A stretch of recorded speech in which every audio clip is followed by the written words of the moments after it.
Victoria's Secret models are known for their long, lean legs, sculpted abs, toned arms, and having basically no body fat. Every year, Victoria's Secret puts on their annual fashion show, and like clockwork, there are hundreds of articles about who's walking, how they're training, what they're eating, basically every detail of their lives leading up to the show. Backlash for Victoria's Secret. Victoria's Secret is once again being criticized. Actually, Victoria's Secret is not helping. There also seems to always be quite a bit of controversy around this show. So my goal with today's video is to take a slightly different angle on this, explaining how the models look the way they do, the science behind it, and based on the science, whether or not I think that's even something that's practical to aim for. So if you're excited for this video, make sure to shoot me a thumbs up, hit that subscribe button, and don't forget to turn on the notification bell. So how do they do it? I've seen articles claim everything from liquid-only diets to high-intensity boxing to Pilates at bar classes. Clearly, not all these models are following the same plan, and yet they're ending up with about the same results. To better understand why, let's look at what they actually have in common.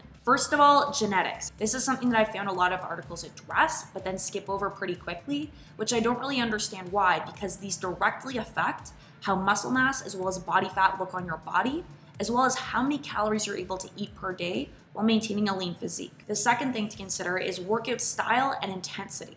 Most models are following some sort of cardio-based resistance training, whether that's boxing classes, whether that's a Pilates reformer class, I'm not 100% sure what that is. They're generally focused on intensity over strength, and while they won't build a significant amount of muscle mass doing this, they will burn a lot of calories per session. Something else to consider is lifestyle. If you're walking for Victoria's Secret, you've probably got a pretty decent modeling career going. And even if you're not on set or shooting every day, you're gonna be going to fittings, you're gonna be going to meetings, you're gonna be going to PR events. There are a lot of things as part of a model's everyday life that are gonna keep them on their feet, moving around, leading a pretty active lifestyle. And finally, diet. I don't just mean starvation diets, but when I was going through the interviews and articles on these different models, I found that even though they're not all on the same diet, they do have some regular way of eating. More than anything, Victoria's Secret angels are lean. So I want to focus on that as we dive deeper into the science and actually compare a Victoria's Secret angel to the statistically average American woman and look a little bit deeper at those factors I just explained. Maintaining a lean physique comes down to understanding the energy balance equation. Basically, how many calories you burn per day, and as a result, how many calories you can eat in order to achieve the results you want. I'll explain this in more depth as we go, but for now, let's focus on calories in. To estimate a model's average intake, I did some YouTube digging to find what I eat in a day videos from women who've previously worked with the brand. The most detailed videos I found were from San Vloet. Her Wikipedia says she's Dutch, born in Switzerland, so it could also be San Vloet. Sonneflut, I'm not sure. I estimated her daily calorie intake by picking her 3 most viewed what I eat in a day videos, keeping a running list of everything she eats in each, then estimating the approximate amounts of each ingredient and adding up the calorie totals from there. I know this sounds super hack, but it's a trick I've been using for years while eating out, while eating on the go, while traveling, to just get an estimate of how much I'm eating.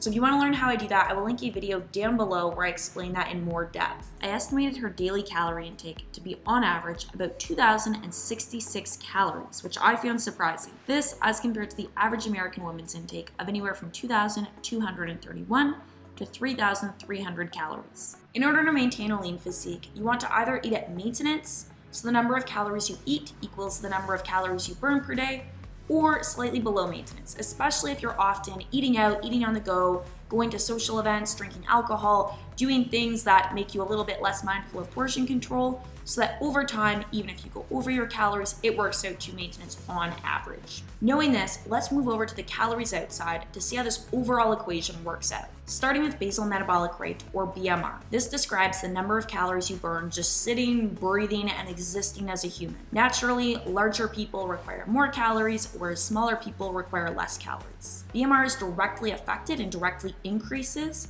with overall body size, so think in terms of your height and bone structure, as well as lean muscle mass. However, it is not affected by excess body fat. So the more body fat you have does not mean the higher your BMR. To estimate BMR, you need to at least know your height, weight, and age. For Victoria's Secret models, the most reliable info I could find was from the stat sheets on the currently contracted angels.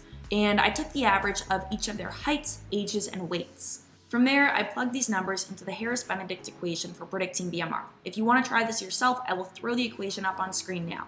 and I ended up with 1,372 calories. As for the average American woman, I was able to find the same data on height, weight, and age to calculate a BMR of 1,828 calories. One of the drawbacks of this equation is that it does not account for body composition, and it can be thrown off by either excess body fat or excess muscle mass. So here, I'm going to switch to the Katch-McArdle equation as it accounts for this. With this equation, I'm getting a BMR of 1,361 calories, which sounds more in line with what I'd expect. Next, we have the thermic effect of food, or TEF. This describes the number of calories that you burn breaking down and digesting your food. This number is going to depend largely on the specific nutrients you're getting in your diet. So understanding that every model is following a slightly different diet and it's hard to pinpoint the exact nutrient breakdown of the standard American diet, we're going to skip this for now and assume that it's either similar enough between the models and the average American, or that it's just going to be insignificant in the scheme of things. Moving on, we have the thermic effect of activity, or TEA, and this describes the number of calories that you burn during your workouts or any form of structured activity. For Victoria's Secret models, I went back to that list of currently contracted angels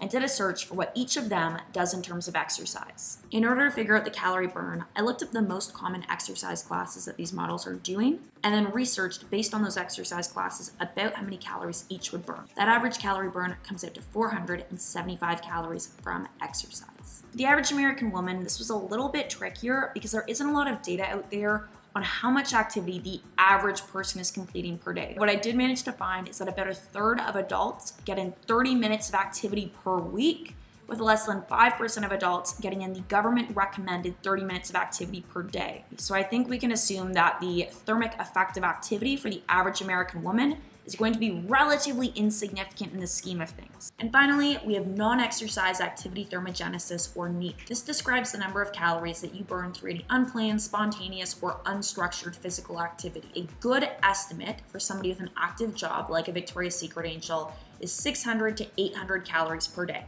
Now, after watching a few day in the life type videos, it looks like a model's schedule changes a lot day to day, so I'm gonna assume the lower end of this range to be 600 calories. This versus 200 to 400 calories for people with sedentary lifestyles. So based on what we were talking about with the thermic effect of activity, most American women are not very active. Most of them are leading sedentary lifestyles. So we're gonna assume a number right in the middle of this range, let's say 300 calories. Looking at the overall energy balance equations, you can see that the average Victoria's Secret model would end up near or just below maintenance, whereas the average American woman would end up either just above or way over maintenance depending on where they fall in that daily intake range. And if you remember back to the start of this video, you want to be either eating at maintenance or just below in order to maintain a lean physique. From what I can see, these models are not unhealthy. Sure, when you read the articles about the routines that they follow the week leading up to the show, the liquid-only diets, the twice-a-day workouts, the crazy procedures, or whatever the heck they're doing that week. Yes, that seems unnecessary considering most of these models are already in amazing shape. But when you actually take a step back to look at what they're doing day to day, nothing is really that crazy. They've just become very consistent with their routines and the habits around them. What I think is unhealthy is the pressure we put on ourselves to look like these women who arguably have very different body types from us. I know this might feel like I'm shutting down your goals, but I feel like by understanding the science behind this, it allows you to understand what you actually do and don't have control over, and it lets you stop fixating and driving yourself crazy with those things that you just can't control and that are making you feel more and more discouraged with time. You cannot control your height or your bone structure. As much as you might want to be taller or have a more slender build, you cannot change that. However, you can focus on building lean muscle mass to increase your BMR. You can try moving more every day to increase your NEAT. You can experiment with different training styles to see what feels best in your body. You can even try gaining or losing weight. It's not just about losing weight. It's about finding a body shape, a body status that you like to live in. Because ultimately, it's not up to a brand or a brand's fashion show or how they choose their models to tell you that you're acceptable. That acceptance needs to come from within, because until it does, you're gonna be looking everywhere else for that acceptance. And I hate to say it, I've fallen prey to this too before. More times than not, you're gonna be let down, because chances are there aren't a lot of people out there who have the exact same body type as you, even if you have a relatively normal, whatever normal means, statistically normal body type. You need to figure out how to live in your body and love living in your body. That's it for today's video. I hope this gave you a different perspective on the always controversial issue of the Victoria's Secret fashion show If you enjoyed this video, make sure you shoot me a thumbs up. Otherwise, I hope to see you in my next video.